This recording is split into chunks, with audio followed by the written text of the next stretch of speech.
고대 시대 근동 지역에서 아람 왕국이 패권을 잡고 있을 때입니다. 아람 왕이 이스라엘 왕에게 인간으로서는 풀 수 없는 지난한 문제를 보냅니다. 내 나라 국방장관 한 사람이 나병에 걸렸습니다. 내가 그 사람을 당신네 나라에 보낼 테니까 나병을 고쳐서 돌려보내 주시기 바랍니다. 이스라엘 조정이 발칵 뒤집힙니다. 빌미다. 우리나라를 침공하기 위해 어려운 문제를 내고 못 풀 때에 침공하려고 한다 라고 모두 다가 어떻게 할 바를 알지를 못합니다. 그런 일이 우리나라 오래전 이 조선에 있었습니다. 중국의 천자가 조선의 임금에게 지난한 문제를 보냅니다. 속에 7 굽이로 이어진 길이 있는 옥구슬, 칠곡옥이라고 부릅니다. 그 옥구슬에 어떻게 하면 실을 꿰을 수가 있는가? 모든 지혜자들이 다 모여 애를 썼습니다만은 조정은 그 문제를 풀지를 못합니다. 온 나라에 현상금을 걸고 답을 공모했습니다. 백성 중 한 사람이 법에 따라 고려장 중에 있는 아버지를 찾아가서 묻습니다. 늙은 아버지가 아들에게 지혜를 주었습니다. 옥구슬의 양쪽에 난 구멍 가운데 한쪽에 꿀을 바른다. 다른 한쪽 구멍에 실을 묶은 개미 한 마리를 들여보내면 된다. 노인의 놀라운 지혜를 전해 들은 임금이 그때부터 고려장 제도를 폐지했습니다. 야곱이 나이 많아 세상 떠날 때가 되었습니다. 이 소식을 들은 요셉이 2 아들을 데리고 아버지를 찾아뵙습니다. 요셉은 아버지가 돌아가시기 전에 자기의 2 아들을 아버지 축복을 받게 하고 싶었습니다. 아버지 눈이 어두워진 것을 아는 요셉은 아버지 오른쪽 손 앞에 장남을, 왼쪽 손 앞에 작은 아들을 앉힙니다. 아버지가 손을 뻗치기만 하면은 오른손이 자연스럽게 장남 머리 위로, 왼손은 작은 아들 머리 위로 올라가도록 했습니다. 그런데 막상 축복을 시작했는데 야곱이 오른손, 왼손을 엇바꿉니다. 그렇게 되면은 오른손은 차남 머리에 올라가고 왼손은 장남 머리에 올라가서 본래 축복하는 방식과 달라지게 됩니다. 요셉이 아버지 눈이 어두워서 그런 줄을 알고 말리죠. 17절입니다. 요셉이 그 아버지가 오른손을 에프라임의 머리에 얹은 것을 보고 기뻐하지 아니하여 아버지 손을 들어 에프라임 머리에서 므낫세의 머리로 옮기고자 하여 그의 아버지에게 이르되 아버지여 그리 마옵소서 이는 장자이니 오른손을 그의 머리에 얹어서라고 말씀을 드립니다. 요셉의 말을 들은 야곱이 뜻밖의 반응을 보입니다. 나도 안다. 내 아들아 나도 안다 하면서 손을 바꾸지 않고 엇바꾸어져 있는 그대로 손을 얹어서 축복을 합니다. 야곱이 나도 안다 라고 하는 그 말의 뜻을 생각해 봅니다. 몇 가지로 나누어서 생각할 수가 있는데, 하나는 원래 축복할 때는 오른손을 장남, 왼손을 차남 머리에 올려야 한다는 것을 야곱 자기도 안다는 말입니다. 2 번째는, 그런데 지금은 자기는 그 반대로 손을 올려놓고 있는 것, 그것도 알고 있다라는 말이 됩니다. 3 번째로는 아들 요셉이 자기가 지금 오른손 왼손 올려놓고 있는 것이 잘못된 것인 줄 알고 손을 바꾸어서 올려달라는 것도 안다는 말이 됩니다. 그럼에도 불구하고 야곱은 계속 손을 엇바꾸어서 그대로 축복을 하고 있습니다. 거기에는 야곱에게 단단한 이유가 있었습니다. 자기도 알고 있었습니다. 당연하게 오른손을 큰 아들, 작은 손을, 왼손을 작은 아들 위에 올렸다는 걸 알고 있었습니다. 그런데 그렇게 알고 있는 야곱이 어떻게인지는, 어떤 경로를 통해서인지는 몰라도 하나님의 뜻이 그렇지 않다라는 것을 알게 되었습니다. 느꼈습니다. 굳이 표현한다면 계시를 받았다고 할 수가 있겠습니다. 이런 것을 우리가 하나의 단어로 만든다면 계시적 느낌이라고 쉽게 말을 만들어 볼 수가 있을 것 같습니다. 여러분, 하나님의 사람들에게 종종 이런 일이 있습니다. 여러분, 세상 살면서 본래는 이것이고 당연하게 이것인데, 그러나 그것이 아니다라고 생각되어질 때가 있습니다. 아무에게나 그런 생각이 드는 것이 아니라 하나님과 긴밀히 동행하는 사람에게 가끔씩 하나님께서 이런 느낌, 이런 계시를 주십니다. 예를 들면 마르다와 마리아의 집에 예수님께서 들어가셨습니다. 많이 시장하셨습니다. 그때는 예수님께서 이제는 내가 곧 십자가를 져야 한다라는 것을 아실 때였습니다. 마리아와 마르다가 자매간에 예수님 맞이하는데, 마리아가 평소와는 달리 언니를 도와서 음식을 준비하지 않고 예수님 앞에 딱 앉아 있습니다. 피곤하신 예수님을 더 피곤하게 만드는 것 같습니다. 언니가 이건 아니다 하면서 예수님께 부탁할 정도였었습니다. 선생님, 저 철없는 아이가 이 바쁜데 저를 안 돕고 거기 앉아서 선생님 괴롭히고 있습니다 라고 했을 때 예수님께서 하신 말씀 여러분 기억하실 것입니다. 마르다야, 마르다야, 마리아는 지금 좋은 것을 선택했다라고 말씀을 하셨습니다. 마리아에게 그것이 있었습니다. 뭔지는 몰라도 강한 느낌을 받습니다. 다른 때는 몰라도 지금 나에게 중요한 것은 예수님을 대접할 음식 만드는 것이 아니라 예수님과 함께 있는 것이다. 예수님에게 지금 필요한 것은 음식을 내가 마련해서 잡수는 그것이 아니라 누군가 함께 있는 것이다. 이것을 마리아는 강하게 느꼈습니다. 또 한 번 그런 일이 있었습니다. 예수님께서 십자가에 앞두고 어느 집에 들어가 계실 때에 한 여인이 예수님께 다가갑니다. 옥합 한 병 가득한 향유, 상당히 비싼 금액입니다.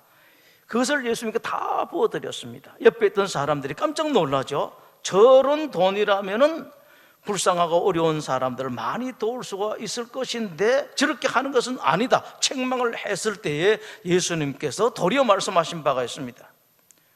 저 여인은 잘했다라고 말씀을 하셨습니다. 무엇이 그런 것이 있었는가 하니까 그 여인에게 강렬한 느낌이 왔습니다. 다른 때는 한 푼이라도 아껴야 되지만은 지금은 아낄 때가 아니다.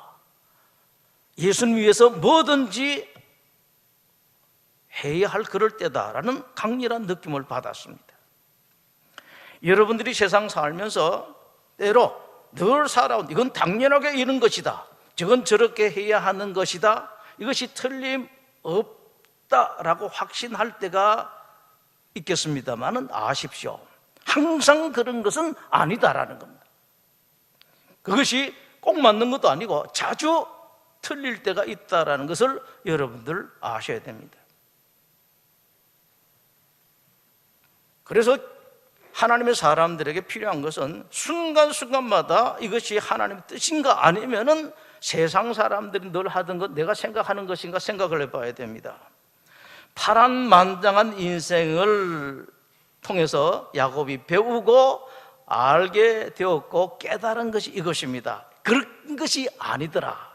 내가 이렇게 하겠다고, 그렇게 하고 싶다고 내 마음대로 할 수 있는 것도 아니고 되는 것도 아니더라. 이걸 배웠습니다. 인생의 모든 일들이 다 그렇더라. 야곱이 한평생 살면서 갖은 일들을 다 겪으면서 그것을 알게 되었습니다.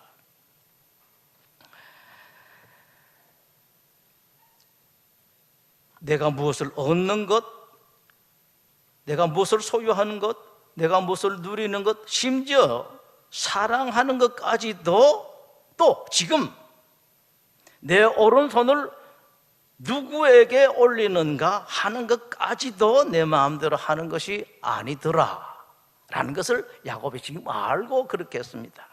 그 모든 것에 하나님의 뜻이 있더라, 하나님의 뜻이 따로 있더라. 야곱이 이것을 배웠습니다. 야곱이 이 사실을 배우는데 한평생 걸렸습니다. 형 배고픈 것을 이용해서 장자 명분을 빼앗았습니다. 아버지와 형을 속여서 장자가 받을 축복을 가로챘습니다. 그러나 그렇게 했다고 자기가 장자가 되는 것이 아니었고 장자의 축복을 받는 것이 뭐 하나 도움이 되는 것이 없었습니다.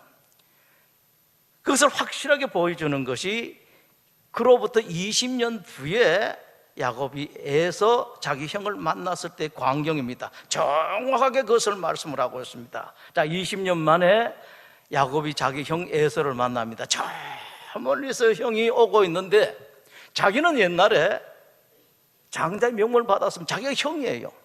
아버지 장자의 축복을 받았습니다. 그럼에도 불구하고 저 멀리 에서가 오는 것을 보고 땅에 퍽 엎드려서 큰 절을 하는데 7번이나 그 절을 합니다. 에서를 만난 야곱이 이제 자기 동생이 되었습니다. 그런데 그 동생이 된 에서를 어떻게 부르는가 하니까 나의 주라고 부르고 있습니다. 내 주님이다 라고 부르고 있고 자기는 주의 형님의 종이다 라고 부르고 있습니다.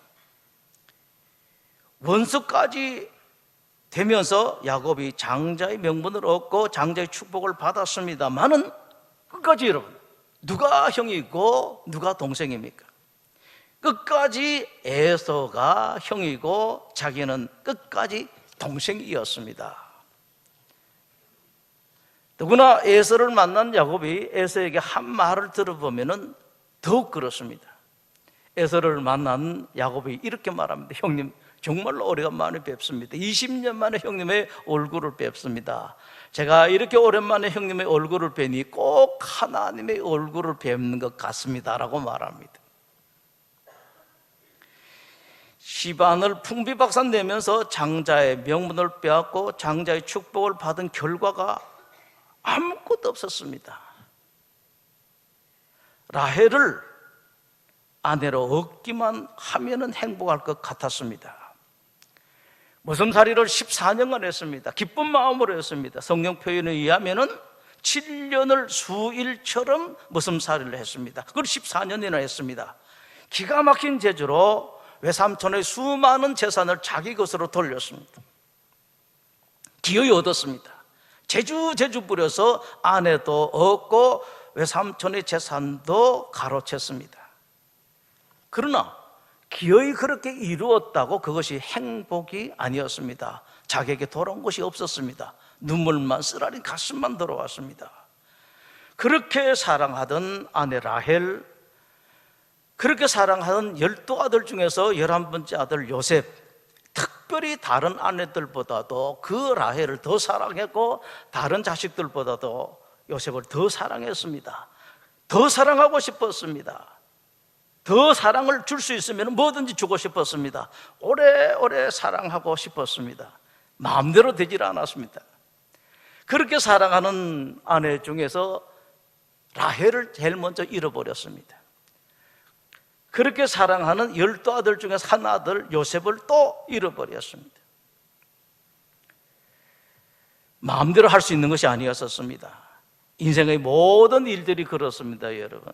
하나 빠짐없이 인간이 마음대로 할 수 있는 것이 없습니다. 하나님께서 주셔야 되는 것이고 하나님께서 허락하셔야지 여러분들이 가지고 계시는 것도 누릴 수가 있고 계속 소유할 수가 있습니다.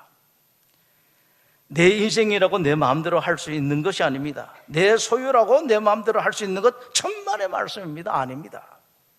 내 돈이라고 내 마음대로 할 수 있을 것 같습니까? 얼른 생각하면 충분히 그럴 것 같습니다만 그렇지가 않습니다. 하나님 아니다라고 말씀을 하십니다. 누가복음 부자에게 하나님께서 말씀, 오늘 밤에 너 생명을 내가 데려가면은 너가 가지고 있는 재산이 무엇이 되겠느냐고 하나님께서 말씀을 하셨습니다. 내가 가고 싶다고, 내가 가기 싫다고 마음대로 가고 안 가고 되지를 않습니다. 만나고 싶다고 마음대로 만날 수가 있고, 만나기 싫다고 안 만나도 되는 것이 아닙니다. 인생이 그런 것이 아닙니다. 손해보지 않겠다고 작정을 해도 내 마음대로 손해 안 보는 것이 아닙니다. 속지 않겠다고, 억울한 일을 당하지 않겠다고 그렇게 힘을 쓰고 노력을 하고 주의를 기울여도 그 마음대로 되는 것이 아닙니다. 다 하나님께서 주셔야 되고, 하나님 지켜주셔야 됩니다. 하나님께서 허락하셔야 됩니다. 사랑하는 사람 만나는 것도 그렇습니다. 내가 무엇을 할 수 있는 것도 그렇습니다. 누릴 수 있는 것도 그렇습니다. 모두 다가 하나님 주셔야 되고 허락하셔야 됩니다. 잠언서 16장은 이렇게 말씀을 합니다. 사람이 마음으로 자기 길을 계획할지라도 그 걸음을 인도하는 자는 여호와시니라. 또 말씀을 하십니다. 사람이 제비는 뽑으나 이를 작정하기는 여호와께 있느니라. 잠언 20장 이렇게 말씀합니다. 사람의 걸음은 여호와께로 말미암나니 사람이 어찌 자기의 길을 알 수 있으랴. 눈물이 선지 예레미야 참 많은 고생을 했습니다. 많은 경험을 했습니다. 예레미야 20장에서 이렇게 고백을 합니다. 여호와여, 내가 알거니와 인생의 길이 자기에게 있지 아니하니 걸음을 지도함이 걷는 자에게 있지 아니하니이다. 시편 127편은 모든 하나님의 사람들뿐만 아니라 세상 사람들에게 귀한 가르침을 주십니다. 여호와께서 집을 세우지 아니하시면 세우는 자의 수고가 헛되며 여호와께서 성을 지키지 아니하시면 파수꾼의 깨어있음이 헛되도다. 너희가 일찍이 일어나고 늦게 누우며 수고의 떡을 먹으며 헛되도다. 하나님께서 도와주시지 아니하시면은, 하나님께서 지켜주시지 아니하시면은 아무리 힘을 쓰고 애를 쓰고 노력을 해도, 잠 안 자고 애를 써도 다 헛되다라고 말씀합니다. 성경 안, 성경 밖의 모든 이들 중에서 최고의 지혜를 가지고 있고 모든 이들보다 더 많은 부귀 영화를 누렸던 솔로몬이 인생 다 살고 난 뒤에 마지막으로 한 고백의 핵심이 이것입니다. 헛되고 헛되며 헛되고 헛되니 모든 것이 헛되도다. 전부 다 헛되다라고 말합니다. 그 똑똑한 머리 가지고, 그 많은 재산을 가지고 그렇게 살아왔습니다만 다 헛것이더라. 그러면 이제 우리가 당연하게 이제 질문을 해야 됩니다. 그러면 우리는 어떻게 살아야 되는가? 여기에 그 삶을 살았던 솔로몬이 답을 줍니다. 일의 결국을 다 들었으니 하나님을 경외하고 그의 명령들을 지킬지어다. 답은 하나님이다. 인생의 갈 길은 하나님이다라고 말씀합니다. 거기에 참된 평화가 있고 참된 행복이 있고 삶의 의미가 있다. 솔로몬이 준 답입니다. 여러분, 신앙이 무엇이라고 생각합니까? 이것을 아는 겁니다. 세상의 모든 일들, 우리 인생의 일들, 내 가정의 일, 나의 일, 내 자식들의 일들이 다 하나님께 달려있다. 이것을 제대로 알고 살아가는 사람들이 참 신앙인이고, 그리고 세상 말로 하면 지혜자입니다. 야곱이 결국은 알았습니다. 형과 아버지와의 일들, 외삼촌 집에서 20년 세월, 그리고 사랑한 아들 요셉의 일, 가나안의 기근이 든 일, 이집트로 이주간 일, 모든 일들이 하나님의 뜻이었다 압니다. 그 가운데 자기는 나름대로 똑똑한 머리 가지고 잘난 머리 가지고 이렇게 저렇게 힘쓰고 애를 썼었습니다만은 자기 혼자만 잘난 것일 뿐이었고 실제로는 잘난 것이 아니라 고생만 죽도록 했습니다. 다람쥐 쳇바퀴 위에서 제주 부린 것밖에 되지 한 번 뛰어봐야 그 다람쥐 통 안에 뛴 것뿐이었습니다. 그러는 가운데 야곱이 드디어 알았습니다. 하나님의 흐름입니다. 이 세상의 모든 일들이 결국은 하나님의 흐름에 따라서 이끌려 가더라. 야곱이 이걸 알았습니다. 하나님의 흐름이 아니면은 아무리 똑똑한 사람들이 다 모여서 모든 결론을 내고 이렇게 하자 저렇게 하자 잘난 사람들이 이렇게 해도 결국은 하나님의 흐름으로 흘러가더라. 야곱이 이걸 알았습니다.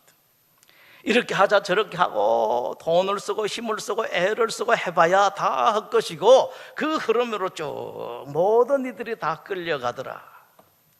이것이 야곱이 그 대단한 요셉의 만류에도 불구하고 끝까지 나도 안다 하면서 손 안 바꾼 이유입니다. 요셉이 얼마나 똑똑합니까? 얼마나 대단합니까? 그 요셉에게 말하는 거죠. 야, 너 똑똑하고 너 잘 알지만 그러나 나는 이제 진짜로 아는 것이 있다. 나는 하나님의 흐름을 안다. 하나님의 뜻을 안다. 놀라운 사실은 이 야곱이 창세기 48장에서 대단한 능력을 보입니다. 이전에 없었던 일입니다. 19절입니다. 나도 안다 내 아들아 나도 안다 하면서 이런 말을 해요. 그도 한 족속이 되며 그도 크게 되려니와 장자를 말합니다. 잘 되겠지만 그러나 그의 아우가 그보다 큰 자가 되고 그의 자손이 여러 민족을 이루리라. 먼 미래의 일을 야곱이 압니다. 알고 오른손을 차남에게 올린 것입니다. 어떻게 그것을 알게 되었습니까? 드디어 하나님의 흐름을 알았기 때문에 그랬었습니다. 야곱이 안 것은 세상의 지식이 아니고 세상의 지혜가 아니고 세상의 경험이 아니었었습니다. 하나님께서 이 세상을 어떻게 끌고 가는가, 어디로 끌고 가는가, 우리 가정, 우리 집안을 어떻게 끌고 갈 것인가, 그 하나님의 흐름을 알았습니다. 여러분, 부디 여러분 하나님의 흐름을 아십시오. 그러면 실패가 없습니다. 실패를 해도 조금 실패를 할 수 있습니다. 곧바로 회복하는데 이전보다도 훨씬 더 크게 회복하고 더 크게 일어나도록 되었습니다. 하나님 흐름만 알면 그렇습니다. 결국에는 여러분들이 무엇에든지 넉넉하게 승리하는 그런 사람들이 될 수가 있습니다. 여러분, 다음 세대는 점점 더 힘들어질 것입니다. 이 나라만 해도 보십시오. 여러분, 우리 며칠 전에만 해도 어떻게 기도했습니까? 단 하나 하나님 이 땅에 전쟁만 일어나지 말게 해주십시오 라고 했는데 바뀌고 있는데 이것도 또 몰라요. 어디로 갈지 모릅니다. 하나님이 어떻게 끌지를 모른다고요. 우리 자식들도 마찬가지입니다. 우리가 힘쓰고 애써서 키워놨습니다만 우리가 보기에 좀 시원찮을 수도 있습니다. 그러나 여러분, 하나님께서 손가락 하나만 대면 그 자식이 바뀝니다. 여러분 회사도 바뀝니다. 여러분 인생도 바뀔 수가 있습니다. 하나님께 세상을 끌어가기 때문에 그렇습니다. 부디 여러분들도 먼저 하나님의 흐름을 아시고 하나님 주시는 모든 평안과 좋은 것을 누리고 여러분 자식들에게 재산 더 많이 주는 거 어떤 것보다도 이것을 가르쳐 주는 거 좋습니다. 야, 하나님 흐름을 봐라. 여러분 자식들이 하나님 흐름을 알고 그렇게 삶을 통해서 여러분들이 누렸던 것보다 더 큰 행복, 평화를 누리도록 하는 게 진짜 아버지고 진짜 어머니죠. 여러분 이런 지혜를 받으시기를 바랍니다. 기도하겠습니다. 하나님, 세상이 점점 더 어려워지는데 어떻게 하면 우리도 우리 사랑하는 딸, 아들도 살 수가 있을지 걱정스러운 것이 참 많습니다. 하나님, 그러나 하나님의 흐름을 아는 사람들은 얼굴 찌푸림 없이 이런저런 일이 좀 있어도 넉넉하게 편안한 얼굴로 살 수가 있었고 또 앞으로 그럴 것 성경이 말씀을 하고 있습니다. 먼저 이 자리에 함께한 성도들로 하여금 그 흐름을 아는 지혜를 허락해 주시옵시고 흐름에 따라 살게 해주시고 그 지혜를 사랑하는 아들, 사랑하는 딸들에게도 나누어주는 정말로 복의 근원되는 아버지, 복의 근원되는 어머니들이 되게 하여 주시옵소서. 예수님 이름으로 기도드립니다. 아멘.